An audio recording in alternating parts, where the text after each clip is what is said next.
I asked you guys a question because I've been hearing a lot of talks about the Digital Eclipse collections. They've put out a couple of like museum style compilations of games. I don't know if you guys are familiar with Atari 50, Tetris Forever, if you guys played them or at least saw them.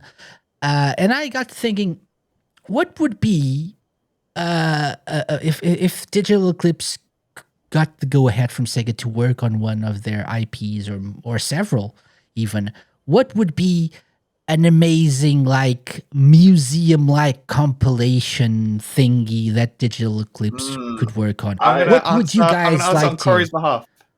I know Okay. what Kori's going to say, so I'm going to say it. Virtual Fighter. Yeah. I mean, were they the same developers like behind the Street Fighter 30th collection? Yeah, the first ones I Yeah. think. Yeah. Virtual Fighter. Mhm. Virtual Fighter would be like the ultimate. I just made a video not too long ago why Virtual Fighter deserves a collection. Like, just have like near arcade ports of like all the original Virtual Fighter games into like one collection, including like the updates, if they're able to, and if they're also able to add like spin-offs like Virtual Fighter Kids, Fighters Mega Mix, or even add like Fighting Virtual Vipers Quest. and Sonic Fighters. Virtual. I'm the only one who remembers that. Oh yeah, like what was another one? Virtual Fighter animation for like the Game Gear and Master System. Oh, yeah. Could be like a thing they can add as well. But I think for me, what I really would like to see in the Virtual Fighter collection is like you mentioned before, like a museum like style to it, where it shows off like all the like behind the scenes like artwork of like the concept of Virtual Fighter, where how you see like these characters were like made into like final designs. Maybe have like interviews with people who worked on the series over the years, like Yu Suzuki, Daichi Katagiri, Takanobu Mitsuyoshi, voice of Kage-Maru Namu. Like I would like to see that because I'm like I've watched one of those fighting game roundtables that Bandai Namco did with like they like gathered like a bunch of like publishers like Capcom, Sega, and their own company, and they'll talk about like different topics about fighting games. And Seiji Aoki showed off like this huge like art pieces from Katsuya Terada, who did the designs for like the earlier Virtua Fighter games. And he said like sometimes Sega will move to different offices and they'll lose like a bunch of assets as they're like transitioning to different buildings and stuff. So I think like it's very important to like preserve like some of their old works as history because like people like stuff like that. Like if you guys haven't seen like my interview with Akihito Hiroyoshi and Yumiko Miyabe, we went to Japan and interviewed them about like how they're like how it was like working at Sega at the time, and they showed off like concept art of like their old games like Arabian Fight, Virtual Cop, and Space Channel 5, and like just looking at the artwork, it's perfection. It's absolutely gorgeous looking, and I'm just sitting here like you don't see this anywhere else. Maybe you might see it in their like Twitter or whatever, but like you don't see it anywhere else. You see it Like for ever. Sonic a lot, and when we used to have Sonic. Sega Forever, you used Yeah. to see that, but now that's like, yeah, salute. Oh.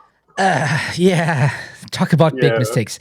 Oh, But yeah, you don't see it often. Like it's like a bit of a Japanese thing, right? They're not very keen on sharing, and I feel like this is one of the reasons why I thought of this, because I feel like we should force somehow Sega to preserve their history and share their history. Nintendo just created like a museum in Japan, and it's nothing like a museum at all. It's just like they have like giant controllers and stuff, and they don't share the history of the people who worked on the games and like all those cool things that fans want to know. They don't do that. Do that. So Sega should go in a different way and like use one of these publisher or developers who do such a good job like Digital Eclipse, and use that way of preserving and sharing their history, and also make more money with it. Why not? Yeah. For sure. Yeah. Okay. So Virtua Fighter is a good shot. Scott, what do you think? I think a good little collection would be we've got a physical one. You can see one behind me and you can see one behind Casey as well. But I think they should do a little collection for this thing right there. Which, if you are listening to the podcast, I am pointing to the Astro City Mini. Yes. Like a collection of all their early arcade games, some interviews, some design documents thrown in as well. Because this thing is very expensive and it's starting to. You can barely buy it now outside of like limited run games because they've got a few left. Yeah. Oh yeah. So I feel like that would make the most sense for this style of compilation, I reckon. So, by the way, for people not watching, so listening, we're showing the trailers of Atari 50 and Tetris Forever as examples of what Digital Eclipse have been doing with these compilations. It's not just the games that are available to play. You get in interviews, you get they're like more like interactive documentaries, if you will. Yeah. You can play the games while you learn about them and stuff. So that's what I feel like they should do. Yeah. So Astro City Mini. And the V as well, which I have right here, and I haven't opened it. This is one you prepared earlier. I bought it. I bought it a few months ago, and I haven't even unboxed it. That's how busy I've been. I got the Astro City Mini MRK stick right behind this computer. Okay. It's like I actually might like play some after this podcast is over. We've always got it in arm's reach. Yeah. Yes. Okay. My idea, my pitch for a Digital Eclipse, Sega-themed Digital Eclipse collection, compilation, whatever, is, and I always somehow gravitate towards Shenmue, but it's not Shenmue. It's a Yu Suzuki collection of like everything that Yu Suzuki has worked on. Could you imagine that? Like all the classic arcade games. So it would be a little bit of what both of you guys said. Yeah. It would have like Virtua Fighter. It would have like some of the Astro City games. So the history of Yu Suzuki, the collected works. Yes. Wasn't that the one the game on the Dreamcast? Yeah. So make it what did they call the book? Mega Drive Collected Works. Oh, it's the Ultimate Works now. So make it the Yu Suzuki Ultimate Works, including behind the scenes stuff in the making of Shenmue, Outrun, Hang On, Virtua Fighter, all those classic games. Shenmue Online? Shenmue Online. Yeah. Let you play little bits of like the games. Like they do not play the whole game, but like little bits of like the first disc of Shenmue or something, or a QTE section or whatever, something like that.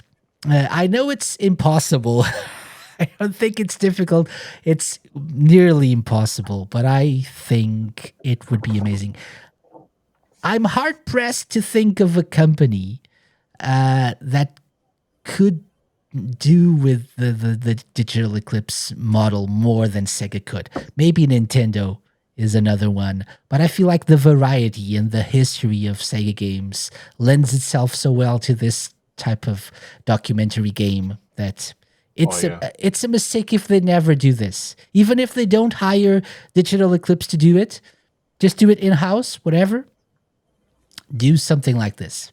And hopefully that's what we're getting with all these classic games that are being delisted. See what I did there? Yeah. So bringing it back. Exactly. Bringing it back. Yeah. So that's it. So I want to hear from the listeners and viewers as well. What do you guys think? What Digital Eclipse style collection would you guys like to see? I'm sure there are people with a lot of great answers to this, even better answers than ours. So do share them with us. I want Guys! the Conduit collection. Conduit 1 and 2. Oh, that's a classic. Very good. Yeah, and you can play the whole game, the both of the games. Yeah, And it comes with the Conduit statue, which I have right here. let me. Oh no, not this. This one. Oh, Wrong right angle. here. Okay. We've got right above Dark Kiryu Kazuma. We've got a little Conduit statue. Nice. Nice. This is all about the merch and the music and everything. Yeah. Not the games. Not the games. We don't care about the games. Yeah. You know, speaking of music, the Burning Rangers 30th anniversary album is out now in Japan, along with the Sega Rally. Yes.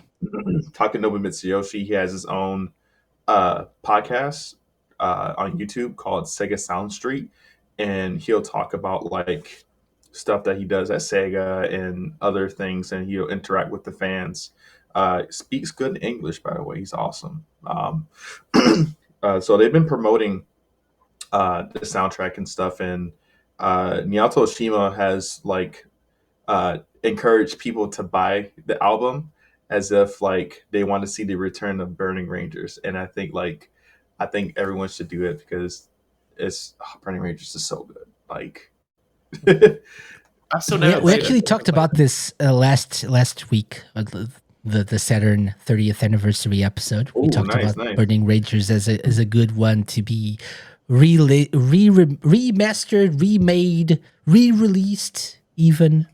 So yeah. And by the way, if you're curious about Sega Sound Street, I'll leave a link in the description. MC Takanobu Mitsuyoshi. Takedude. That's my dude. Yeah. I was within arm's reach of him when I went to Japan in 2019. It was crazy. I was like, I can't touch you. I won't. He's awesome in person. Mm. He's so awesome. Excellent.